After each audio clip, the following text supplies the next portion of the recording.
forward a little bit so people can sneak around the back. I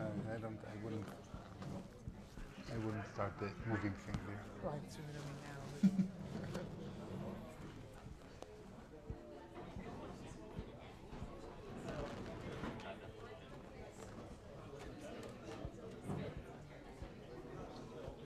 Oh, but remind people how the panel.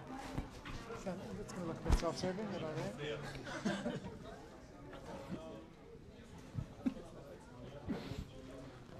All right, welcome back. We're ready for our next session. Before we begin, I've been asked to call your attention to the panel that on future directions in AGT, which is going on tonight. It's not in your printed schedule, so just note that it's at 6:10. We'll have a chance before that for snacks, so everyone can get their blood sugar up. And now we'll learn how to use Microsoft Office, and after that's done, oh no, we're not saving the changes. That's too bad. Okay, and all right, so let me give it over to Noam. Okay, thank you. So I'm going to talk about joint work with Avinatan Hasidim, Chaim Kaplan, and like many other papers in this workshop with Yishai Mansour. Okay, so first, what is the market equilibrium? It's one of the basic concepts in economic theory. You have a bunch of people, players, buyers, sellers, and a bunch of goods. And somehow you want to allocate the goods amongst the buyers and sellers. And I mean allocate, it can be also who gives what, or maybe if we start with the goods, who gets what. And an equilibrium has two components. It has a set of prices, Pj, for each good j. And it has a piece of allocations, Xij, which specifies how much does player I get from item j, and it can be negative, let's say, if he actually sells these kind of things. And that's basically so a matrix of the allocations and the matrix of the price and a vector of the prices of each item. And the basic idea is that you want this to be, this is an equilibrium if two things happen. First of all, each player gets his demand under these prices. What do you mean his demand? Each player has some preferences amongst the items and money and these prices. And he gets one of the most, one of the bundles, one of the possible bundles of items that he prefers under these prices. Okay, so if you ask him, suppose that these are the prices of the elements, which subset of items do you want? He gets exactly what that subset is. That is, when I say he gets what subset do you want, actually it can be fractions. Which fraction of each item, how much fraction of each item do you want? What he gets is exactly what he wants. And also, of course, that way actually the market clears. That is, for every good separately, the supply equals demand, and exactly the details depend on how you set up the market. If there are buyers and sellers, then the sum of the x's should be 0. And if you start with some goods, it could be the original quantity. So probably the main, I would say, dogma of economics is that if you have a market, you set it up a few little more details than you have like a market situation, then you have equilibrium. Players have some kind of utilities or preferences over bundles and prices, and you will have an equilibrium.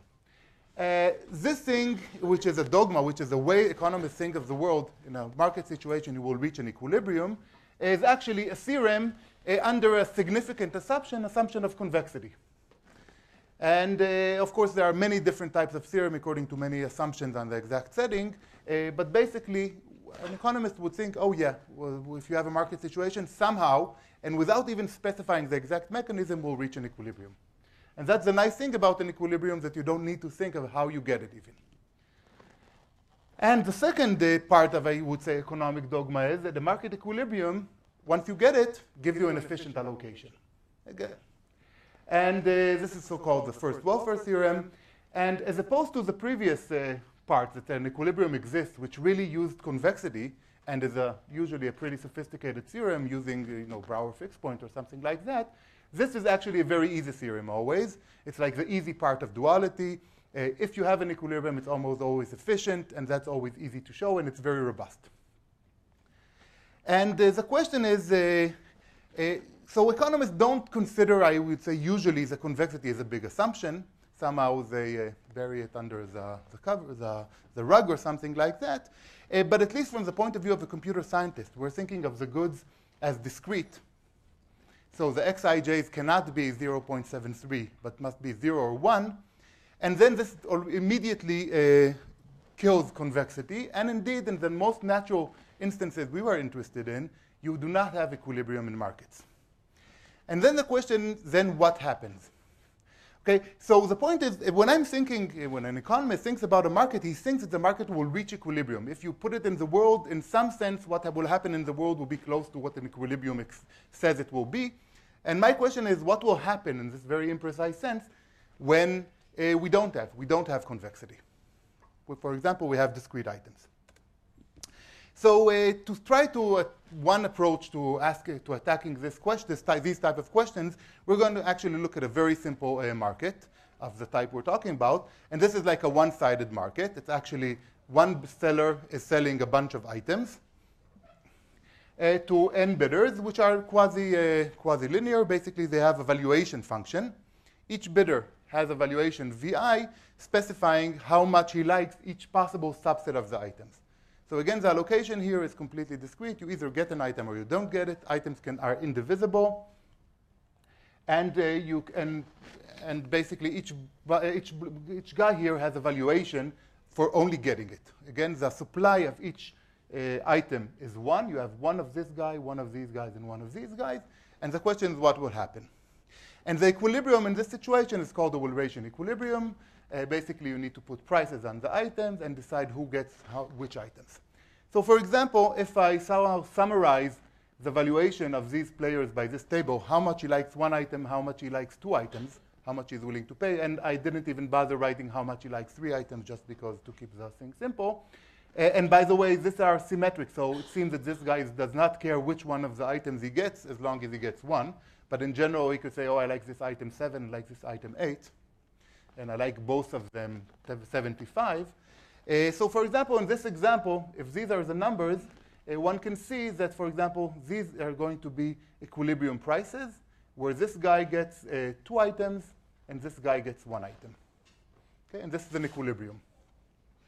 So to see why is everyone as happy as can be, so why, for example, does this guy not want to get more than 1 item or less than 1 item? Well, basically, if he gets less than 1 item, his total utility is going to be 0. Well, now his utility is 9 minus 4.5, which is positive. If he gets another one, he's going to get 30. He's going to gain another 4, but lose another 4.5, which is not good for him. Okay, and you can see that everyone here is happy. And actually, the reason that you have here a Walrasian equilibrium is because you have here what's called the downward sloping valuations, or basically no complementarities in a certain strong sense. And that's why you have an equilibrium. By the way, this is not the only equilibrium. Instead of 4.5, you can have here really any number between 4 and 5. Okay? Because the margin of valuation for the next item for this guy is 4. Margin of valuation for the last item is 5. So any number in the middle will give you an equilibrium. Okay, but indeed already in these type of markets, you don't always have an equilibrium. So for example, the basic example, very simple, which has been haunting me for a long time, is the following thing. So suppose we have two items, 2 players. One player only wants both of them. So he is willing to pay 8 if he gets both items. But one item, a single item, is not worth anything for him. For example, this is like 2 socks. If it only has 1 sock, it's not worth it all. Now this guy is a one-legged guy. He only needs 1 sock. He doesn't care which one of them. And if he gets a second one, it doesn't help him at all. And now the point is that if you look at this market and you ask yourself, okay, what will happen?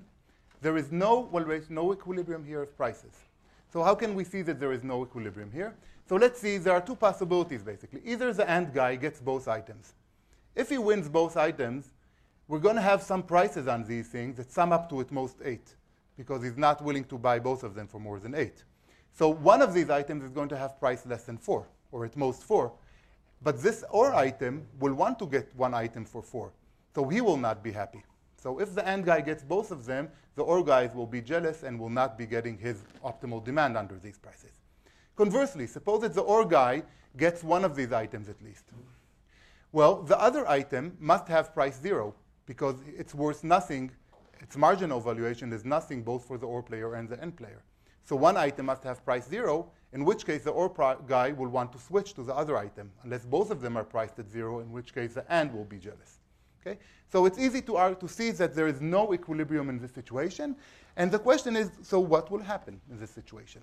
Okay, so for example, this can be translated to an actual question. Suppose you're trying to run an auction among bidders that have these types of preferences. And what's going to happen there? It's very difficult to think of what the story is. Okay, so the way we're going to try to approach it is trying to find basically a basic market, trying to view this market as a game, trying to design a game which actually will give us some kind of equilibrium. Why can't you have prices 6 and 6? Well, sorry? Why can't you have prices 6 and 6 for those items? Why it's not an equilibrium? Because those items are. Okay, so the point is 6 and 6, and what is the allocation? Who gets the other 6? The OR gets 1. And the other, so in an evaluation equilibrium, you either must have all items allocated, or if an allocated item might have price 0.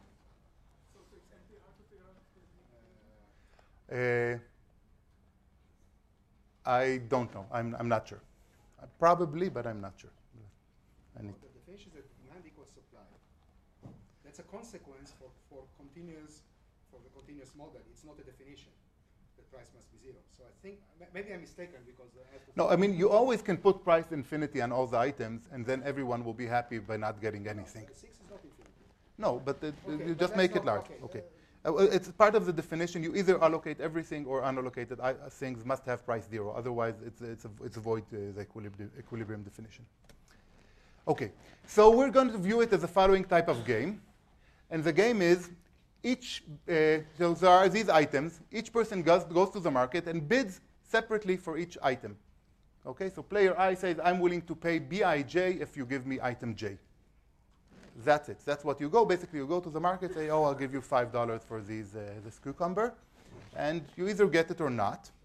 In what sense do you get it? The highest bidder gets the item and pays what he said he is willing to pay. So it's a first price auction, if you wish. And that's it. Okay?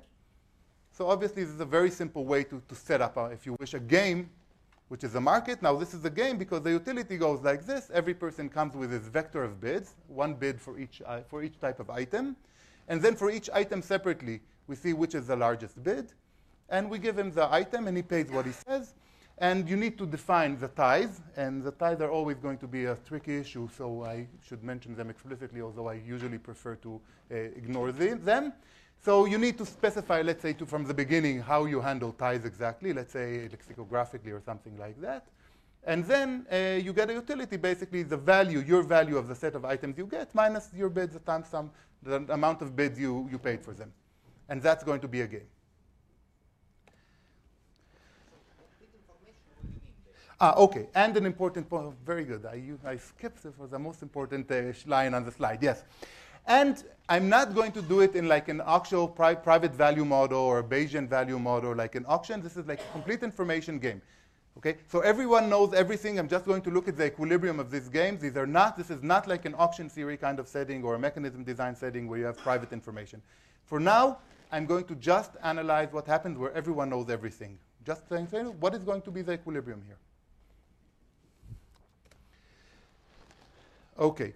So let me give you an example. Suppose for a single item. Let's see what happens with a single item. How does this game play out?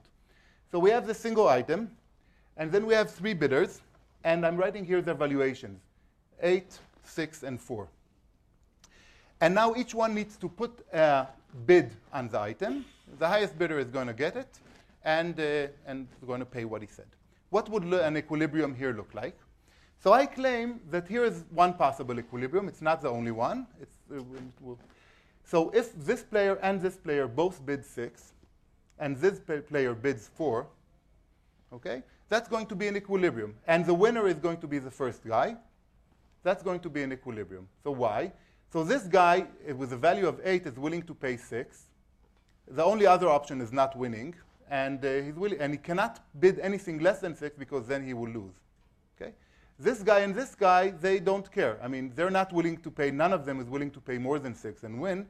And at this point, they can bid 6 or 4 or 5 or 3 or anything like that. Of course, if this guy bids 5, then we won't be in equilibrium anymore because this guy could then decrease his bid.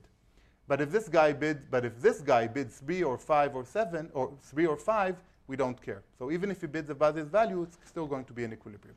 Okay? So similarly, I mean, the thing here does not need to be the second price. For example, if this 6 becomes a 7, we're still in equilibrium. Even though this guy is bidding above his value, I mean, it's in equilibrium because he's not winning and not paying anything, so he doesn't care. And this guy is definitely is still happy to win even at price 7. So anything between actually the first and second price is fine as an equilibrium price here. This is equilibrium. So I gave you a game. Okay, I gave you a game, and I'm asking what is the equilibrium of this game. Okay, so you could imagine if you want to think that people know that you have all the information written down, and then you find jointly together you figure out what the equilibrium is. Okay? I want to say Nash equilibrium to make sure that Nash equilibrium, yes. Exactly, pure Nash equilibrium. So now we're in the game that's important. Pure Nash equilibrium is this game now I'm talking about. Okay. Now notice two things. First of all, I assumed here that there's a tie for the first item. And I sort of assumed here that the guy who wins in case of tie is the first guy. If that is not the case, if we had a different tie-breaking rule to begin with, that the second guy wins in case of ties, then of course this would not be the equilibrium because the outcome of these numbers would be that the second guy wins, and then the first guy will say, no, I'm willing to bid 6.1. Okay, so it would not be in equilibrium. And in fact, it's not easy to see that if you have the second type of tie, then there is no real equilibrium, pure Nash equilibrium of this game. On the other hand, if you're willing to give me so-called epsilon equilibrium, then the bid 6 plus epsilon 6 is an epsilon pure Nash equilibrium. Okay? So the way we view it is that the epsilons really, allowing epsilon is really captures the essence of this game. So we're actually always going to look about allowing our epsilon pure Nash equilibrium, although if the tie-breaking rule is just right, we don't need these epsilons and we get clean results. So is it 6 and 0, 0 also 6? an equilibrium? 6.00 is? 6, 0, No. 0. 6.00 is not an equilibrium because then this guy can bid 5 instead of 6 and still win. Even one. It's a first price auction. First price. Okay. So the first observation that we have that this game is set up in the way that the pure Nash equilibrium of the game corresponds exactly to the Walrasian equilibrium of the market. And this is true for any market setting, for any set of any number of items, any number of players, any valuations of the players. And we mean this in the exact sense if the tie-breaking is just so, and in the epsilon sense for any other tie-breaking rule. Okay? And one interesting corollary from this is that, we know that by the first welfare theorem that the Walrasian equilibrium is completely efficient. And efficiency here, Pareto efficiency in our sense, means maximizes social welfare. So immediately we get that any Nash equilibrium, pure Nash equilibrium, maximizes social welfare. So we have a trivial price of anarchy. And the Walrasian equilibria that are not Nash equilibria, how badly are they not Nash equilibria? Okay, so the point is that every Walrasian equilibrium corresponds to a pure Nash equilibrium. Every pure Nash equilibrium corresponds to a Walrasian equilibrium. Yes? I could prove this, but actually it's the best way to think is just think about it yourself, and it's easy to prove. I mean, there's nothing to it. You just figure out what the hell is going on, and you see that it's right. Okay? Okay. Okay. So, okay, so this is sort of nice, but it sort of didn't get us anywhere to where we wanted. So we were actually trying to look at these games in order to get equilibria where Walrasian equilibria do not exist. But now we know that pure equilibrium don't help us at all. There is no pure equilibriums that are not Walrasian equilibrium to begin with. So in our quest, it didn't help us. But at least it shows that we are on the right track because pure equilibrium corresponds to Walrasian equilibria. And now we have the usual thing. Let's look at mixed Nash equilibrium, which would be like a generalization of Walrasian equilibrium. So the question is, OK, what happens when we look at mixed Nash equilibria of this market?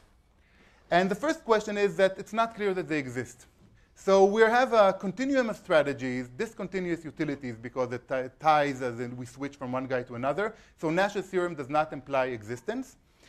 And indeed, there are some games, and there are with some tie-breaking rules, that there is no mixed Nash equilibrium whatsoever.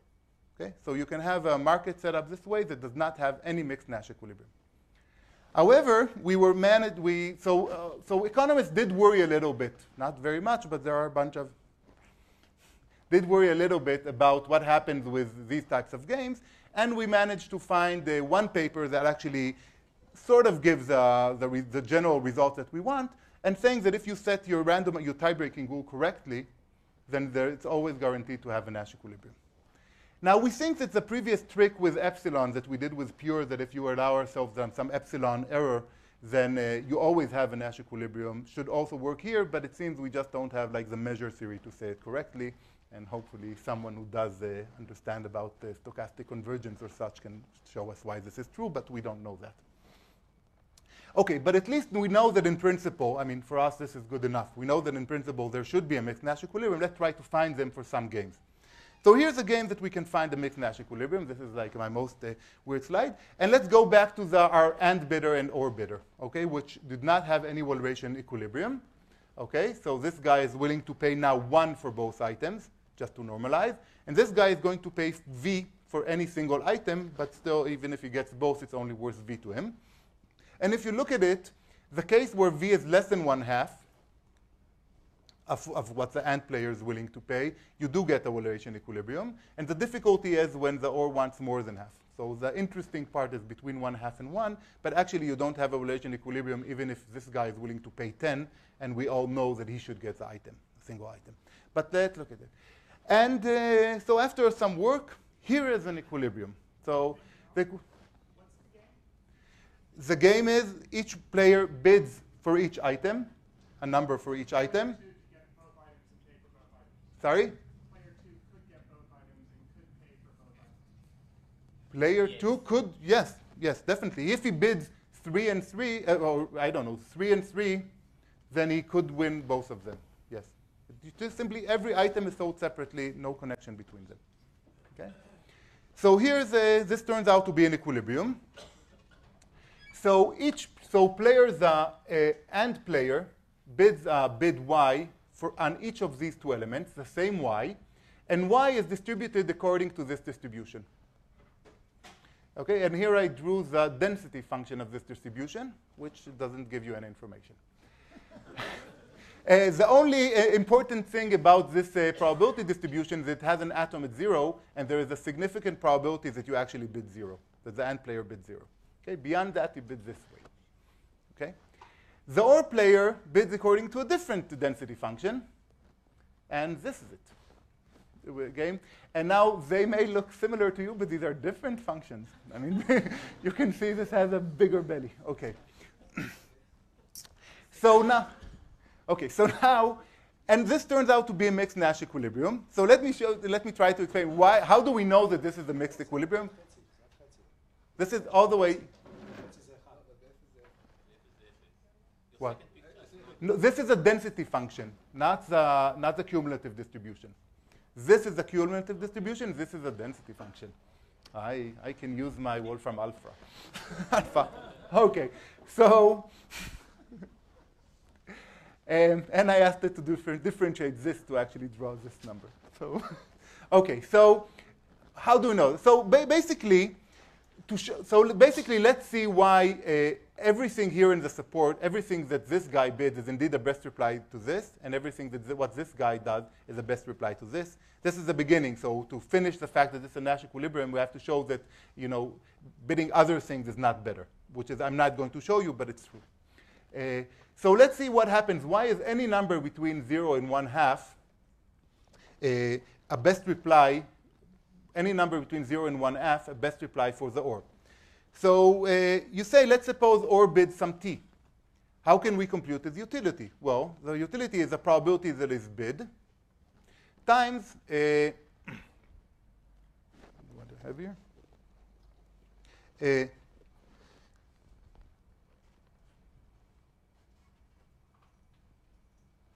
I think I switched the and and or here.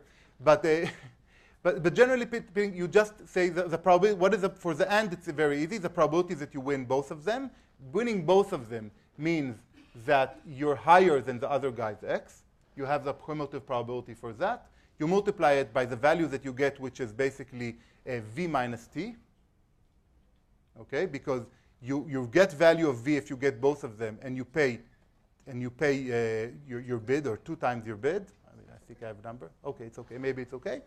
You multiply that, and exactly the whole point that this cumulative distribution was exactly set in a way that once you multiply it by the right number, you get a constant. Okay, so you get a constant. So exactly you need to find the form here, the form of the distribution here, that when you look at the utility of this guy for any number, you get a constant, and vice versa. So there is no interpretation of this mixed Nash in a Walrasian sense? Right, so there is no interpretation of this mixed Nash in a Walrasian sense. So one of the things you can see that in this mixed Nash equilibrium, both players sometimes win and sometimes lose. Okay? And in fact, the OR player, both players sometimes win and sometimes lose. In particular, it's not fully efficient. Okay, so it cannot be anything like a Walrasian equilibrium. Okay, you can look more about this, and we're trying to get a sense of what does this mean. We don't have a good sense of giving a nice explanation of what this means. Is the OR bidding the same on both? The OR is bidding on one of them, but randomly on either one of them, but never bids on more than one of them. Okay? So you also need to show that, for example, the OR, it's easy to show that the OR cannot gain by bidding one number on one item and a non-zero number on the second item. That never makes sense for the OR bidder. For the AND bidder, it's a bit more difficult to see, but it's still true and not difficult to see that it's not worthwhile to bid different values on the both elements, but this is what you get. Okay? Okay, so in general, you can analyze these kind of things by exactly setting up the function so that the utility of the other guy is a constant across, if you guess correctly, where is going to be the support, which is always, that's a difficult thing. By the way, one more thing, we do not know how to analyze, we do not know if these are the only equilibria. We don't know how to analyze all equilibria of this game. Okay, then the next thing we were trying to ask, okay, so we saw that mixed Nash equilibria are not necessarily efficient, like since they are not Walrasian equilibria, how inefficient are they? And some other work before us actually looked at similar questions, mostly for second price auctions. And actually, these works, I think, more than, so technically we're not really using them, but I think also they give another perspective on this kind of idea. Why do we want to look at these kind of games? You can look at it as like a simple mechanism that will give you, if you can show a good price of anarchy, could give you an approximately good allocation. Okay? So one can all look at it. So definitely our game here is a very simple one because you bid only on each item separately and not on combinations, even though originally your valuation is complex. So that's a different motivation to look at basically the same questions. And basically, we can show that the welfare in general is bad. And I won't prove it here, but the proof is really, this is a complete proof almost. I mean, you need to justify every line. But basically, you can get something like 1 over square root of m, or log m over square root of m, price of stability even. So there are games where all equilibrium are bad, up to square root of m. We know that they're never worse than n by an n factor. There's a gap there that we don't know how to close. But for some cases, we can actually prove lower bounds. So for any for any game, we can prove the following factors: factor of n, m, the number of items in general, logarithmically in m for subadditive valuations, and a constant 2 for submodular or fractionally subadditive, also known as XOS valuations. Now, interestingly, this is also true in the Bayesian setting. So if we go back out of the complete information model into really a model that would be even more interested in, which is a normal model of auctions where there's a prior distribution on people, still these things hold. 2 minutes. Okay, so if I have 2 minutes, let me prove it. Okay, so as usual, so the basic idea, how do you always prove a Python anarchy? You look at the equilibrium, and then you consider a possible deviation by a player. And you show that if a player, whatever, we have a distribution, some player I deviates, he can get at least this so much utility. And here is a deviation that we're thinking about. For each item, in what he would get in the optimal, remember we're in a full information situation, there is some optimal allocation, and player I is going to try to get at least part of his optimal bundle, not more than that. And the way he's going to get part of it, he's going to actually bid the number on each item that will assure that he will get it in probability 1/2, because the others are in some kind of equilibrium, so they have some kind of distribution. So you can analyze exactly what the expected utility will be. And if you analyze it, and you get the inequality of what he makes now in equilibrium versus what he could make if he did that kind of deviation, and then all you need to do is sum it up, and you get your result. So in my less than 1 minute, the conclusion. So we looked at the Nash equilibria in markets. And we know that pure Nash equilibria are exactly capturable Ration. Mixed Nash equilibria can exist even otherwise. We can analyze what they look like. So we analyze them in some cases. We're still far from understanding everything, how to analyze these kind of things.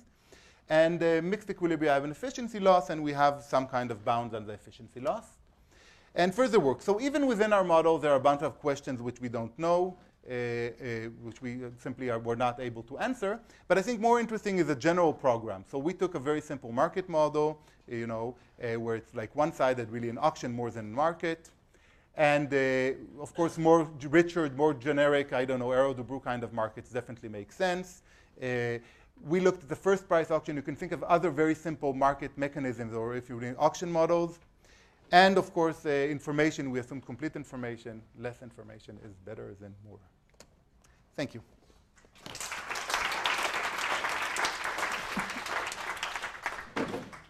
Let's take some questions.